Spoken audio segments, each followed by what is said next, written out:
Welcome and hello. This is a video tutorial using HEC HMS, and in this lesson, we're going to be discussing uncertainty analysis. Uncertainty assessment or analysis is the process of determining the total error in the simulated watershed. The error in an individual parameter can be described with a probability distribution function during an uncertainty assessment. Some parameters have more uncertainty than others, hence different distributions and parameters within those distributions. All right, what I have in my screen here is a watershed that I've set up and prepared for this lesson. I will leave a link to this topic in the HMS User's Manual, Assessing Model Uncertainty. And then if you expand the window out a little bit further, you get this side menu. We'll be talking about uncertainty analysis, setting up an uncertainty analysis, running the computation, and then viewing the results. All right, we begin with creating an uncertainty analysis computation. So go up to the compute menu. There's two ways to do this. You can go up to create compute and then come down here to uncertainty analysis. And then the other way is to come down to the uncertainty analysis manager, click on that, and then click new. All right, so I already have one called UA1. I'm going to just create another one here. I'll call it UA2 and then click next. What we need to do is specify a basin model and also a meteorologic model, which is linked to that basin model. I'll just go ahead and use this frequency storm 100 year and finish. All right, so that is set up, UA2. I should probably also mention though, if you click on the compute menu up here, and you see that uncertainty analysis manager is grayed out, or it's grayed out over here, that's probably because you need to have a basin model and a meteorologic model already created in your project. Next, I need to discuss copying, renaming, and deleting uncertainty analysis. If we go back up to that manager, compute, uncertainty analysis manager, and we select that uncertainty analysis we just created, we can very easily click the copy button, rename, delete, or edit. So I'm not going to do that. It's pretty straightforward. If you click copy, you just got to give it a new unique name and then click the copy button and so on. These same three operations are possible in the Compute tab here in the Watershed Explorer. So what I have is my uncertainty analysis right here. And if I right click, I can create copy, rename, and delete. Next, it's time to specify some of the details down here in the Components editor. So in the Compute tab of the Watershed Explorer, I have selected my uncertainty analysis 2, UA2, and then I need to fill out this data right down here. So let's just work down through this list here, and then after that, we're going to add some parameters. Right here is the output DSS file. This is similar for a number of the other compute methods. And then analysis, we have to actually select exactly what we want to compute. So I'll click on this gear icon, and then I'm going to select this village CK space underscore S10, but for outflow. This is the particular element that I want to record data for. I can record it for all the elements, but it would take a lot longer. This is going to be for the outflow, and then the time interval is going to be 1 hour. I'll click save and then close. I'm going to click that gear icon again one more time just to confirm it saved. It did. Okay, and close. All right, next down is the basin model and met model. I've already got that set. Then for the start date, I'm going to go ahead and make up a date here. August 25th, starting at 1 in the morning, and it's going to go until September 2nd, and that's in 2017 at 11 p.m. The time interval here is going to be 1 hour. So I'll click save. But if I made the time interval longer, like 2 hours, for instance, the analysis points here, right here, I believe the minimum time would be 2 hours. Okay, hold on. It's still showing 1 hour. Let me go ahead and save this real quick. Okay, let me click on the gear icon. Right now, so the minimum output interval is bounded at a minimum of the time interval of the simulation, which is now 2 hours. Right, and there's no 3-hour option because that's not an integer multiple of 2 hours. Right, I'm going to change that back now to 1 hour and then save and then go back to my analysis points. Okay, it looks like it automatically changed back to 1. All right. Next is the total samples. The total number of samples must be large enough to accurately estimate the uncertainty in the watershed response. Convergence is achieved when statistical measures of the watershed response do not change if more samples are computed. So we want to have a sufficiently large number of samples. I'm going to go ahead and just say 200, but there doesn't need to be 2,000 samples. It really depends on the number of parameters that you use, as well as the variability of those parameters, and how the watershed responds to the variability of those parameters. So we're talking about Monte Carlo simulation. There is a discussion on the user's manual about how that works. All right, I'm just going to keep the seed value what it is right there. Of course, I can change that later if I want to run a new trial with new randomized data. Next, we're ready to add parameters. So I'm going to come up here to my uncertainty analysis, right click, and then add parameter. And I'm actually going to add two parameters. So let me focus in on this subbasin right here. We have a subbasin, 422 square miles. Loss method, transform method, and base method are all specified. I'm going to go ahead and select the parameters for my transform method, which is mod Clark here.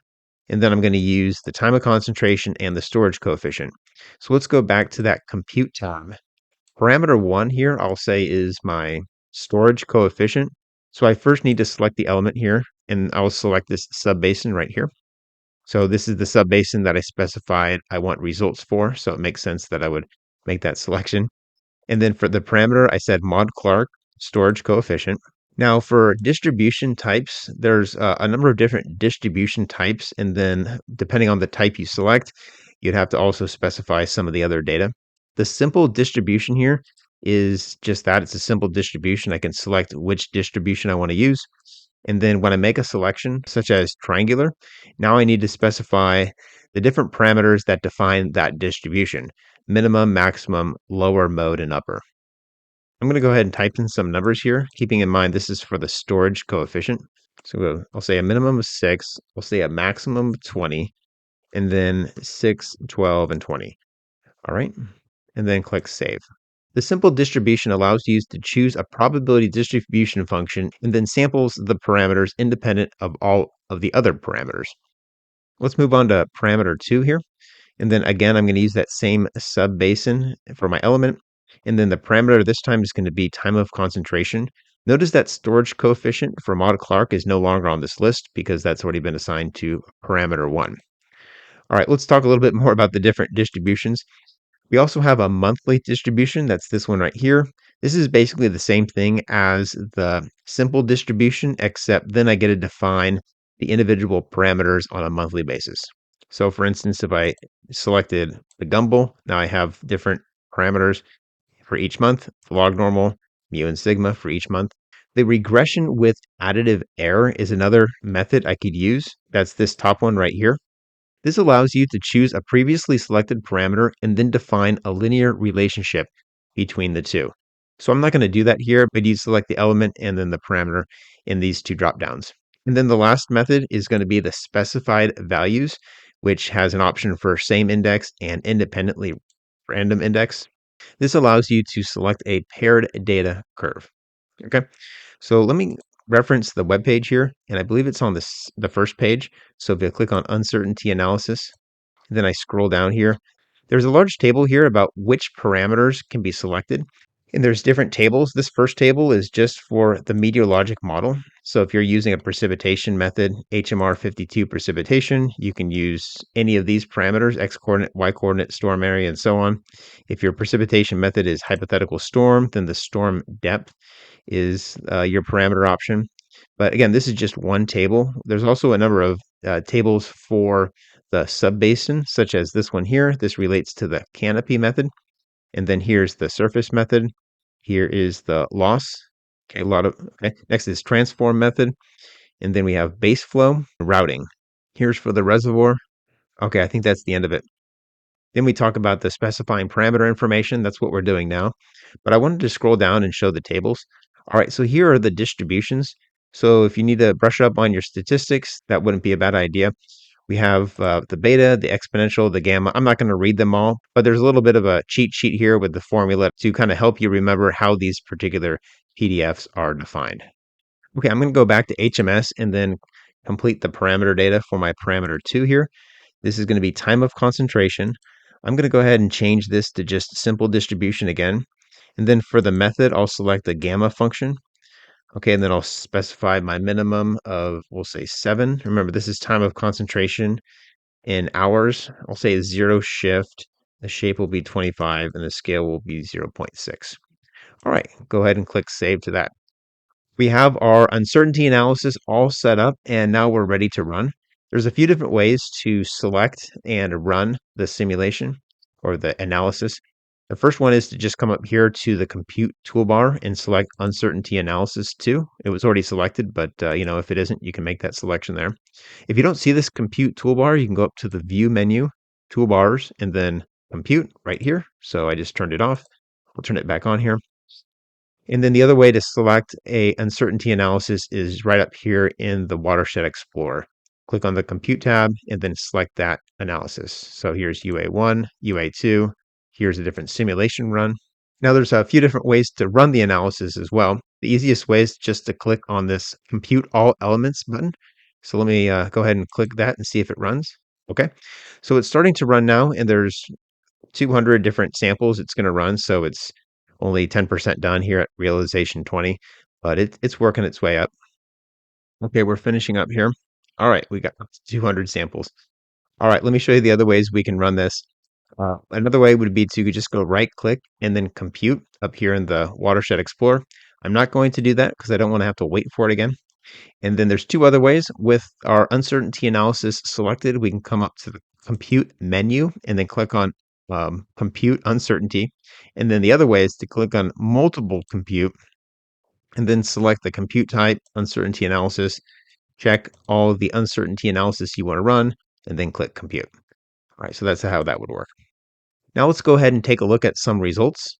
To do that, we'll go to the Results tab and then expand our Uncertainty Analysis folder and then click on our Uncertainty Analysis, UA2.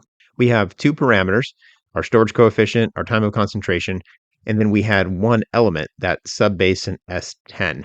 Now, typically when you're used to looking at results for simulation runs, optimization trials, whatever, you're going to see all the elements in the model. But because there's so much data for these uncertainty analysis, i.e. 200 simulations, we're asked to only specify the data that we want to output at a certain point, and that's the only data that it actually does output.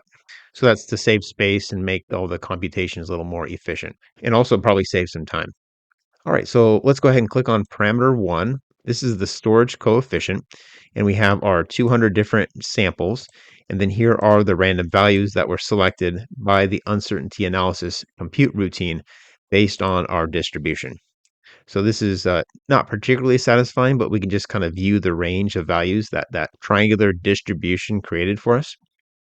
Okay, and then the second parameter right here is our time of concentration. Again, 200 different samples, and then here are the values that the random number generator, the Monte Carlo simulation, generated from us based on that gamma distribution, as well as the shape factor and scale factor values that I input. So let's go ahead and close that. And then here is the subbasin for Village Creek. We'll go ahead and click on the outflow. So we see our simulation is about 9 days here long. And then the plot shows a number of different lines. The only solid line is the mean value for that 200 different simulations.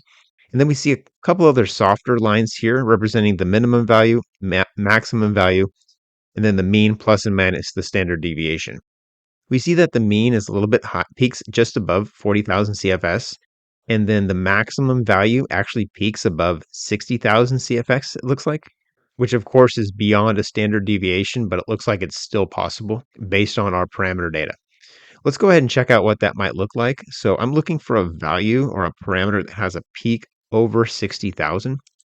And then down below here, we have the maximum outflow and outflow volume. So this would be like the peak discharge, where at least one record has more than a 60,000 CFS value. Let's go ahead and check that out.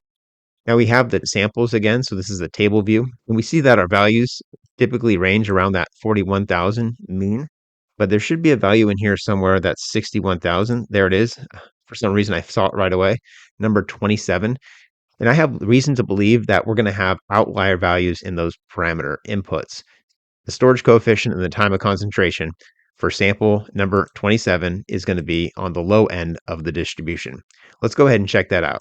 So sample 27, parameter 1, and we have a abnormally small, what is this, storage coefficient. And it looks like 30 also has a fairly small storage coefficient. So I bet that for time of concentration, sample 27 will also be pretty low, but then sample 30 probably not so low. That's just my hunch. All right, parameter 2, and then we'll scroll down to 27. 8.38 is definitely on the small end of this distribution. And then what did I say? 30. Okay, it still has a probably an average time of concentration value, but the fact that these two parameters happen to be very small for their distribution, it's sort of like a corner case. That's why we got that abnormally large peak discharge for sample number 27. Okay, going into too much detail here. Hopefully that gave you a good idea and a good introduction to uncertainty analysis in HEC HMS.